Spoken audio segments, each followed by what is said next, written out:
来关注俄乌。俄罗斯对外情报局局长谢尔盖·纳雷什金说，法国正准备向乌克兰派出一支2000人规模的部队。法国国防部立即否认这一消息，称这是俄方挑衅。同一天，俄罗斯总统普京下达命令，要逐一点名追查叛徒，无限期惩罚他们。普京19号出席俄联邦安全局会议并发表讲话，他表示，在与西方尝试破坏俄罗斯发展的斗争中，需要系统性、全方位的工作。西方正积极利用激进的跨国恐怖组织来反对俄罗斯，鼓励对俄罗斯的威胁。普京下令联邦安全局加强各领域的反恐工作，对任何试图挑起骚乱和恐俄症的企图坚决予以打击。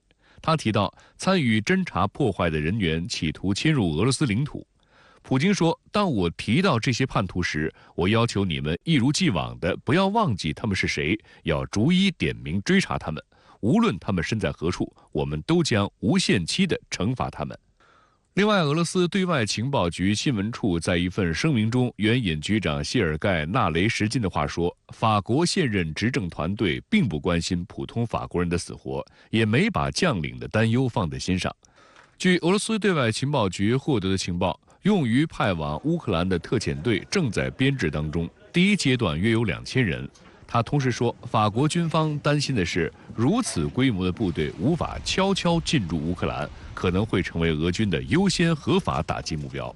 纳雷什金还表示，已经有一些法国公民以雇佣兵等身份在乌克兰与俄军作战。1月17号这天，俄军空袭摧毁哈尔科夫附近的外籍雇佣兵临时部署点，数十名法国公民死亡。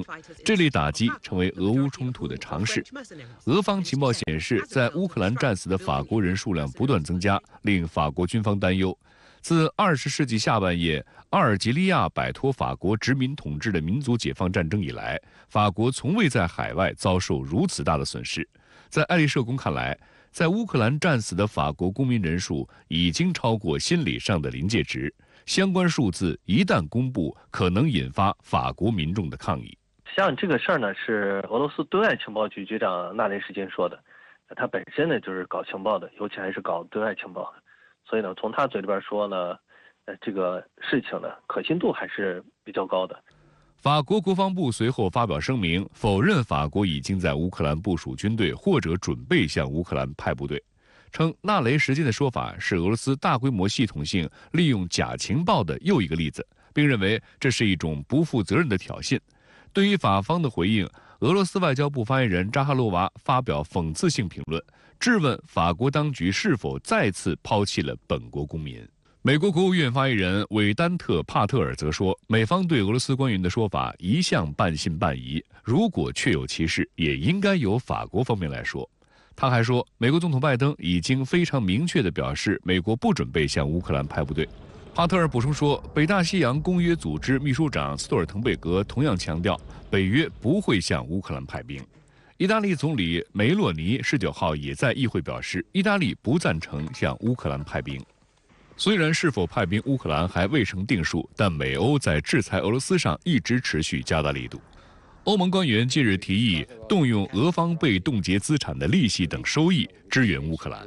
俄罗斯外交部发言人扎哈罗娃20号表示，欧盟的相关做法堪比强盗和小偷行径。俄总统新闻秘书佩茨科夫说，相关提案破坏欧盟法律与国际法的基础。提案一旦实施，那些做出决定的人和国家未来几十年都会被起诉。乌克兰危机2022年2月升级后，西方国家冻结俄罗斯约3000亿美元海外资产，其中大部分在欧洲。美国政府先前说，无论没收还是抵押被冻结的俄罗斯资产用于帮助重建乌克兰，都属合法行为。但一些西方国家对这一说法公开表示不赞成。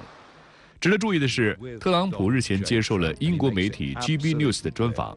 在3月19号播出节目当中，特朗普谈及俄乌冲突时，自称与俄罗斯总统普京相处得很好。他将乌克兰危机、巴以冲突等归咎于继任者拜登，还声称若自己出任总统，这些冲突都不会发生。You've said before you believe a negotiation can take place to find peace.